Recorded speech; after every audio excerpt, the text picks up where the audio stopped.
বলতে পারেন, আপনি জুলাই আন্দোলন ধারণ করেন, আমিও আন্দোলন, কিন্তু যিনি ভোটার সে চিন্তা করবে এই দুইজনের মধ্যে কে ধারণ করে। আপনি কি মনে করেন? সেটা আপনি বলেন না, মানে আপনি কি মনে করেন? আমি যদি মনে করি, আপনি আমাকে বলেন, আপনি রাষ্ট্রপতিকে যখন অপসারণ করলেন না তখন আপনি কি বললেন? আপনি বলতে আমি রূপক অর্থে বলছি, আপনি বিএনপি না, আমি ওইটাই মিন করছি, আচ্ছা, বুঝতে যাতে দর্শক যাতে মিসআন্ডারস্ট্যান্ড না করে। আচ্ছা, আমি যখন রাষ্ট্রপতিকে তাড়াতে চাইলাম, আপনি তখন বললেন যে নাকি সরাইলে সাংবিধানিক সংকট হবে। কেন হতো না এটা? কেন হবে? তাহলে তো প্রধানমন্ত্রীকে তাড়াইলে সাংবিধানিক সংকট হওয়ার কথা। সেও তো সাংবিধানিক নির্বাচিত পদ, এবং সে চলে গেলে সংবিধান চলবে কেমনে, সেই দিক নির্দেশনা যেটা নাই সেটা আপনি কাভার হয়ে গেল, আর এইটা কাভার হবে না, কারণটা কি? আমি সেই বিতর্কে যাচ্ছি না, কিন্তু আপনি সরান নাই, আমি সরাইতে চাইছি, আপনি সরান নাই, আপনি তার পক্ষে ছিলেন। এরপর আসেন, একটা পর্যায়ে দাবি তুললাম আমরা, মানে আমি ছাত্রদের পক্ষে বলছি, মনে করেন যে আওয়ামী লীগের রাজনীতি নিষিদ্ধ করতে হবে। আপনি কি বললেন? না, আমরা কোনো এই রাজনৈতিক দলের নিষিদ্ধ করাটা আমরা সাপোর্ট করি না। তাহলে কি দাঁড়াইলো রেজাল্টটা? আমি নিষিদ্ধ করতে চাইলাম, আপনি বাধা দিলেন, ফলাফল কি হলো? দলের নিষিদ্ধ হইল না। তারপরে কি হইল? এখন ছাত্ররা নিয়োগকর্তা ইউনূস সাহেবের, ছাত্ররা তার উপর প্রেশার দেয়, এদিকে বিএনপির প্রেশার, পার্টি নিষিদ্ধ করা যাবে না। উনি একটা মধ্যপন্থী জায়গায় গেলেন, কোথায়? যে বিচার না হওয়া পর্যন্ত কার্যক্রম স্থগিত থাকবে। এটা কিন্তু একটা মধ্যপন্থা অবলম্বন করছেন ইউনূস সাহেব। কেন? ছাত্রদের চাপ এবং আপনার চাপ, মানে আমার চাপ আর আপনার চাপ। ফলে কি হয়েছে? এখন সময়ের ব্যবধানে কিন্তু আজকে এই প্রশ্নটা আসছে যে আপনারা যখন বিএনপি যখন আওয়ামী লীগকে নিষিদ্ধ করতে দিলেন না, তাহলে 35% ভোট অথবা 25% ভোট নিয়ে তারা মাঠে আছে, তাহলে আজকে আওয়ামী লীগের নানান জনের কথা নানান কর্নার থেকে আসতেছে, তাহলে ইনক্লুসিভ নির্বাচনের দিকে আপনারা গেলেন না কেন? ইভেন বিএনপির লোক এমনও কোনো জনসভায় বলছে, আমি নামটা বলছি না, জনসভায় বলছে যে বিএনপি যদি নির্বাচনের ক্ষমতায় যায় তাহলে একটা মধ্যবর্তী নির্বাচন ইনক্লুসিভ হবে বলে আমরা মনে করি। হ্যাঁ, একটা কথা এসছে। তাহলে আপনি নিজেই এখন স্বীকার করতেছেন যে মধ্যবর্তী নির্বাচন হবে। এই সব কিছু যদি আপনি মিলান, তাহলে বোঝা যাচ্ছে বিএনপি লম্বা সময় থাকতে পারবে না। আপনাদের বক্তব্যই তো, মানে আমি বলছি আপনাদের বলতে বিএনপির, আমরা রূপক অর্থে বলতেছি। তো এইসব বিষয়, এরপরে আসেন আরেকটা বিষয়, আপনি দেখেন জামাতের আমিরের একটা অ্যাকাউন্ট হ্যাকিং নিয়ে কথা উঠলো। আমি টেকনিক্যাল বিষয় বুঝি না ভাই, এই জন্য আমি খুব টেকনিক্যাল বিষয় খুব জোরালো বলবো না, কিন্তু ওনারা ফাইনালি বের করছেন যে বঙ্গভবনের একজন কর্মকর্তা পাওয়া গেছে এবং তার ইমেইল আইডি এখানে ব্যবহার হয়েছে। আমি আগেই বলছি আমি টেকনিক্যাল ম্যাটার বুঝি না, but it is a fact যে তাকে পুলিশ জিজ্ঞাসাবাদ করতেছে, গ্রেপ্তার করছে কিনা আমি জানি না, ডিবি তাকে নিয়ে গেছে সেই বঙ্গভবনের। এটা একটা বিরাট ডিমেরিটস, মানে সামনে নির্বাচন, সেই নির্বাচনে আইডি হ্যাকিংয়ে বঙ্গভবনের একজন কর্মকর্তা ইনভলভ হয়, যারা যেই বঙ্গভবনের রাষ্ট্রপতিকে আওয়ামী শক্তির পক্ষের শক্তি এবং জামাতকে আওয়ামী বিরোধী শক্তি, জামাতকে ডিসলাইক করে রাজাকার হিসাবে আওয়ামী লীগ বা বিএনপি যাদের কথাই বলেন। সুতরাং এটা কিন্তু একটা টাচি ইস্যু আজকে পর্যন্ত, জিনিসটা কিন্তু হালকা না। এবং এটা জামাত পারছে কেমনে? মানুষ মনে করে যে জামাত প্রশাসনের ভিতরে স্ট্রং, না, তা না, জামাতের টিম আছে। আমার ব্যক্তিগত ধারণায় জামাতের কাছে অন্তত 150-200 ব্যারিস্টার পাবেন, জামাতের কাছে আপনি 200 ইঞ্জিনিয়ার পাবেন বুয়েটের, জামাতের কাছে জাদ্রেল 200 ডাক্তার পাবেন, পেশাজীবী পাবেন, ইভেন আপনি মিডিয়ার লোকও পাবেন। যেমন ধরেন নয়া দিগন্তার সংগ্রাম অনেক চড়াই উতরাই পার হয়ে কিন্তু জামাতের কথাই বলছে, কিন্তু 16 বছর আপনার দিনকাল যেটা, সেটা কিন্তু যাচ্ছে তাই অবস্থায় ছিল।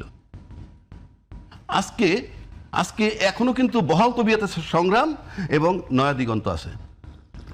আর একটা প্রতিষ্ঠান সবচেয়ে বেকায়দায় পড়ছে আপনার বিএনপিকে লিফট দিতে গিয়ে, সেটা হলো প্রথম আলো। অল থ্রু সে বিএনপির বিরোধী, অল থ্রু, যেটা শফিক রহমান সাহেব ক্লিয়ার করছে, আমরাও দেখছি। সেই লোকটা যে এখন বিএনপির পক্ষে এসে কথা বলতেছে, সবচেয়ে বেকায়দায় আছে উনি। না, বেকায়দা কেন বলছেন? এটা তো একটা সময় আসে কাউকে না কাউকে সমর্থন করতে হয়। না, এটার মানে কি? না, এটার মানে হচ্ছে আপনার আইডিওলজি নাই।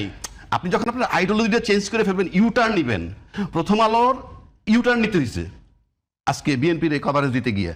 এই যে ইউটার্ন নেওয়াটা, তার দীর্ঘদিন যে 16 বছর সার্ভিস দিয়েছে বিএনপির বিরুদ্ধে এবং পতিত সরকারের পক্ষে, সেখান থেকে যখন আপনি ইউটার্ন নিয়ে আইসে, না, তখন যদি আমি দেখতাম, যদি প্রথম আলো দেখে যে তখন বিএনপি যে আদর্শ ওন করতো, সেই আদর্শের জায়গাতে বিএনপি যে বিশ্বাস করতো, বিএনপি যে আচরণ করতো, সেই সমস্ত কারেকশন হয়েছে, তখন কি প্রথম আলো সমর্থন করবে না? সেই আদর্শের জায়গায় আসতেছি। আপনি আদর্শের পরিবর্তন, ভালো কথা বলছেন। তার মানে বিএনপি তার আদর্শ চেঞ্জ করছে। না, আদর্শ বলতে আমি ওইভাবে মিন করি নাই। আমার কথা কথাটা বুঝেন, যদি আমার সাথে মিলে যায়। যেই আদর্শে ঢুকলে পরে প্রথম আলোর সাথে মেলে, তখন প্রথম আলো তার কাভারেজ দেয়। তার মানে প্রথম আলোর আদর্শে আমি ঢুকছি, আমার আদর্শে প্রথম আলো ঢুকে নাই। যদি আমার আদর্শে ঢুকতো তাহলে 16 বছর ধরে আমার আপনি কি মনে করেন আসলে কার আদর্শে কে ঢুকছে? এই আমি মনে করি প্রথম আলোর আদর্শে আপনি ঢুকছেন। কিরকম? তা না হলে আপনি এমন হতে পারে না যে বিএনপির আদর্শ প্রথম আলো ধারণ করছে এখন? বুঝাচ্ছি আমি, যদি প্রথম আলো বিএনপির আদর্শ ধারণই করত, তাহলে খালেদা জিয়াকে যখন 21 আগস্টের গ্রেনেড হামলা হইল, তখন আপনি সব কিছুর আগে প্রকাশ করে দিলেন কি এই 21 আগস্টের গ্রেনেড হামলায় তারেক রহমান এবং খালেদা জিয়া জড়িত। কিচ্ছু হয় নাই, খালি বোমা হামলাটা হয়েছে, আপনি বলে দিলেন। তারপরে অন্যান্য যে চাঁদাবাজ তাজ প্রসঙ্গ, ভাই আমি বলতে চাইনি, সব ধারাবাহিকভাবে প্রথম আলোতে আসে। এরপরে যখন মইনুল হোসেন সাহেবের মইনুল হোসেন রোড দিয়ে খালেদাকে বের করে দিল, নো কমেন্ট। আপনি যখন তার কারাগারে নিয়ে গেলেন, নো কমেন্ট। তার মানে কি? তখন সে প্রথম আলোর আদর্শে ছিল না। বেগম খালেদা ছিল জিয়ার আদর্শে। এখন জিয়ার আদর্শ খালেদা এবং তারেক রহমান তিনজন যদি আনি, জিয়ার আদর্শ ধারণ করতেন খালেদা জিয়া। এরপর থেকে এটা ফুল স্টপ। তারপরে যেটা হইল, আপনি দেখেন, আমি মিলাই দিচ্ছি আপনাকে। বাংলাদেশের দুর্ভাগ্য কি জানেন? আমাদের দুর্ভাগ্য দেখেন, বঙ্গবন্ধু যখন স্বাধীনতার পরে উনি ফেরত আসলেন পাকিস্তান থেকে, কোনো ইতিহাসে আমি যাচ্ছি না, বিতর্কিত কোনো কথায় যাচ্ছি না, কিন্তু ওই মুহূর্তে তিনি ছিলেন অবিসংবাদিত একজন নেতা। আসার পর তাকে দেশবাসী সাংঘাতিকভাবে বরণ করে নিল। বাট আমরা অল্প সময়ের মধ্যে দেখলাম উনি আত্মীয়করণের ভিতরে চলে গেলেন, নিজের আত্মীয় স্বজনের বাইরে কিছু বোঝেন না, এবং একটা পর্যায়ে দেশবাসী অতিষ্ঠ হইল, যার রিফ্লেকশন ওনার মৃত্যু হইল। মানে আমি বেকায়দায় কথা বলতে যাচ্ছি না, সিম্পল। তারপর সময়ের মধ্যে জিয়া রহমান সাহেব আসলেন, he was accepted by the whole nation. মারাত্মকভাবে নিলেন, এবং মারাত্মকভাবে নেওয়ার পর ওনার যে আইডিওলজিটা ছিল, সে যদি কন্টিনিউ করতে পারতো, একটা বেকায়দা হয়ে যেত। কোন শক্তির জন্য সেই বিতর্কে আমি যাচ্ছি না, আমরা তাকে রাখতে পারলাম না, আমরা তাকে রাখতে পারি নাই। হিসাব সহজ। এখন যদি বলেন হত্যা দুইজনই হয়েছে, একজন হয়েছে আমরা তিক্ত হয়ে গেছিলাম তাই, আর একজনকে আমরা রাখতে পারি নাই। এই যে রাখতে পারি নাই আমরা তাকে ভালোবাসি, কিন্তু সে অন্য যার জন্য ক্ষতিকারক, তারা তাকে রাখেন নাই। বিষয়টা সহজ। তারপর একটা টাইম যাওয়ার পর আসলেন হুসাইন মোহাম্মদ এরশাদ। 9টা বছর ক্ষমতায় থাকলেন, সামরিক শাসক তো দুইজনই। উনি থাকলেন কিভাবে? উনি কি জিয়ার চেয়ে যোগ্য? না। ওনার 9 বছর থাকা আর শেখ হাসিনার 16 বছর থাকার ভিতরে মিল পাবেন। এটা কিরকম? হ্যাঁ, আইডিওলজিগত। এরশাদ সাহেব কিন্তু অনেক উন্নয়নমূলক কাজ করছেন, রাষ্ট্রের অনেক উন্নয়নমূলক কাজ করছেন, কিন্তু সে হয়তো যে শক্তি তাকে বসাইছে বা পিছনে ছিল, তাদের সাথে হয়তো তার ভালো আন্ডারস্ট্যান্ডিং ছিল, এইটা করবো সেটা, একটা আন্ডারস্ট্যান্ডিং থাকে।